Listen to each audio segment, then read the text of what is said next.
to the Northern School of Game and Wildlife series on how to lay a hedge for game birds. What we're going to talk about in this video is preparing the hedge site ready to lay the hedge plant. So, first thing we would do, very fortunate at this site we don't have to do it, but we'd have to come in with a grass hook, and then we'd have to clear out any ground vegetation that would get in the way of laying our hedge. With hand tools, we're going to be using things like slashers and grass hooks. In a commercial world, realistically, you're going to be thinking about things like maybe tractor-mounted flails or strimmers to help you do that more quickly to increase your profit. So, once we've got in and we can see the site, what we're going to do is we're going to assess the hedge plants we're going to lay, and we're going to look at the bundle that we're going to drop the hedge plants onto. So here we've got a nice knotty section of hedge. Realistically, what we would aim to do is the first tree in the series should be lain first.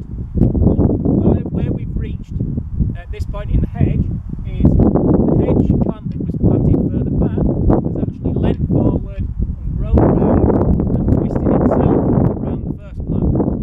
So this is where we're going to look at the canopy and how to entangle it, so that when we put the laying cuts in, it lays down easily without us having to pull heavily on the stem, because normally when you start to rive and pull on the stem, that's when the hinge breaks and you end up with a detached piece of brash rather than a nice ligger that will drop onto the hedge and live and reshoot to make a living boundary. So, first thing we're going to do is we're going to remove any tree protection we have in place. Things like stakes and canes can go on our brash pile. Remember, when we create a brash pile, we should make a nice walkway between the hedge bundle and the brash pile. We don't want to be working on top of our brash. The other thing that we want to do is when we get plastic waste, we're meant to make sure that we don't leave this in the countryside, because we've got big concerns about microplastics and the effect that plastics essentially are having on our environment. So the best thing you can do is get yourselves a feed bag and get all those tubes put away. What you then do with them, they either go to a plastic recycling company, or if they're in suitable order, you can actually reuse them for your next hedge. They won't last as long, but we find on campus that we can sort of get 2 hedges established with a tube. And if they're torn up or they've frayed or they've basically deteriorated, what we do is we put them in the waste contractor bin.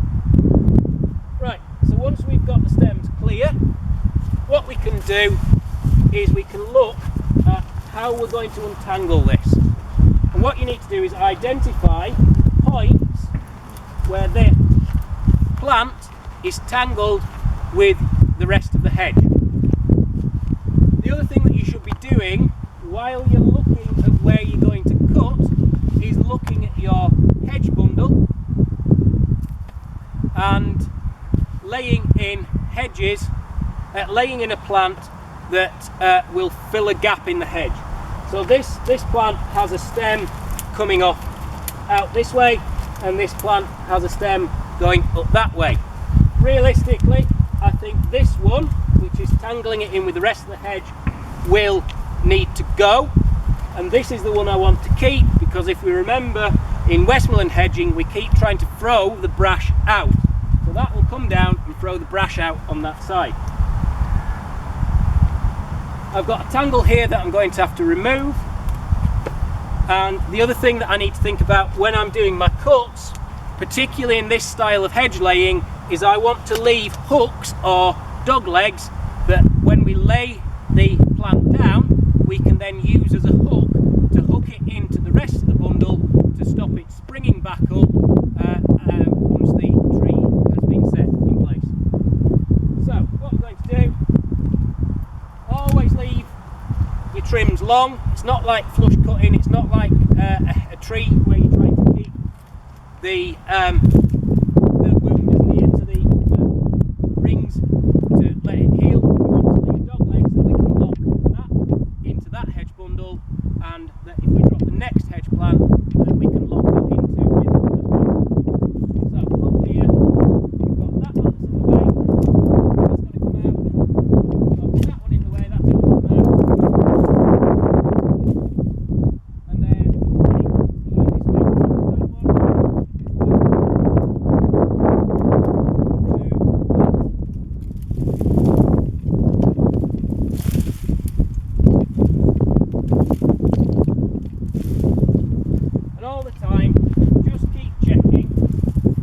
that it's coming